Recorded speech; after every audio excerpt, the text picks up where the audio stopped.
Hi, I'm Tim Cummings, and I play Mitchell Howard in Daniel's husband. Mitchell is a successful novelist. He has a very passionate following in the gay community, and he's in a committed, loving relationship with his partner of 7 years, Daniel, played by Bill Brochtrup.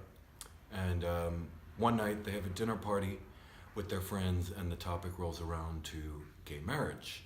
And Mitchell strongly asserts his opposition to it, and then stuff happens. Like, ultimately, it's a play about two gay men, but I think its themes, its overriding themes, are really universal.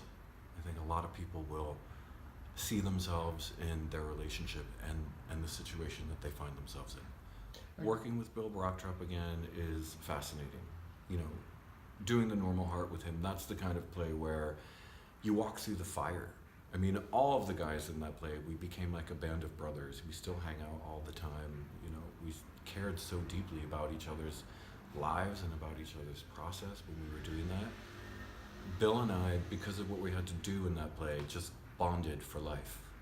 This is different, but we have a comfortability and a way of working together that's very easy, and I think you can see a lot of the love, and you can see a lot of the companionship without us having to do very much, and that's really nice. It's always nice when co-stars are reunited. And it's different because it's 5 years on, but it still just feels like coming home after a long journey out.